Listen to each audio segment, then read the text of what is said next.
From St. John to Antigua in the sloop Eliza Ann, under the command of an Englishman, Captain Charles Smith. On the 11th day of the voyage, they were intercepted by a small schooner whose decks were crowded with heavily armed pirates. After a brief fight, the pirates captured the Eliza Ann, looted her, and sailed both vessels to a small island off the coast of Cuba. All the victims were rowed ashore.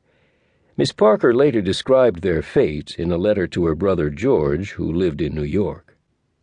Having first divested them of every article of clothing but their shirts and trousers, with swords, knives, axes, etc., they fell on the unfortunate crew of the Eliza Ann with the ferocity of cannibals. In vain did they beg for mercy and entreat of their murderers to spare their lives. In vain did poor Captain S. attempt to touch their feelings and to move them to pity by representing to them the situation of his innocent family, that he had a wife and 3 small children at home, wholly dependent on him for support.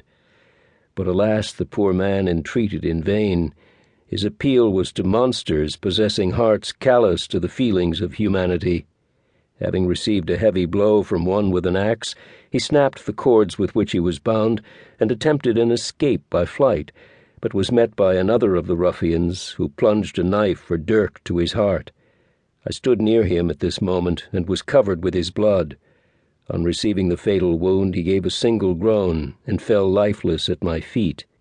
Dear brother, need I attempt to paint to your imagination my feelings at this awful moment?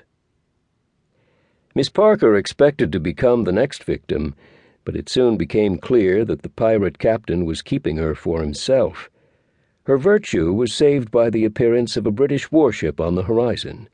The pirates abandoned the Eliza Ann and fled. They were later captured and taken to Jamaica, where Miss Parker identified them. They were all hanged. There has been piracy since the earliest times. There were Greek pirates and Roman pirates, and centuries of piracy when the Vikings and Danes were ravaging the coasts of Europe. The southern shores of England were infested with smugglers and pirates during Tudor times.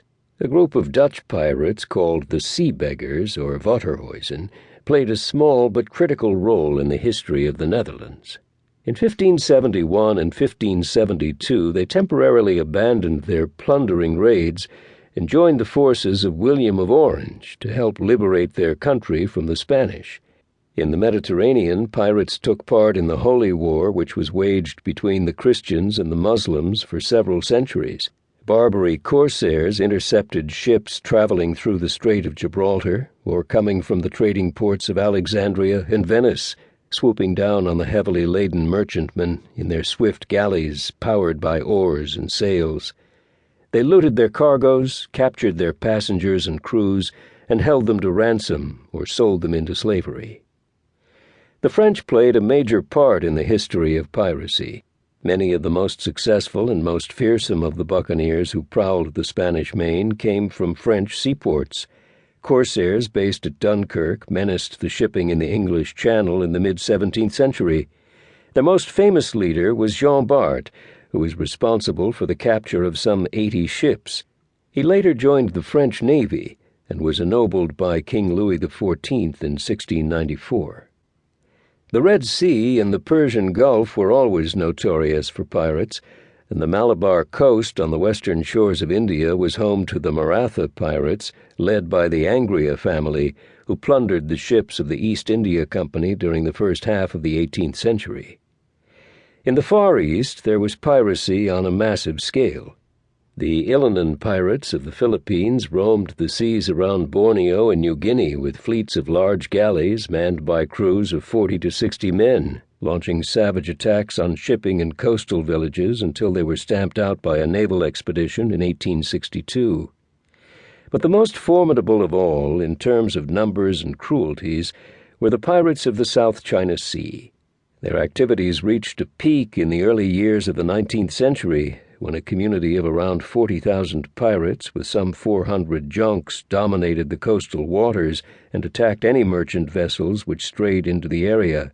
From 1807, these pirates were led by a remarkable woman called Mrs. Chang, a former prostitute from Canton. Although the Chinese pirates and the Barbary corsairs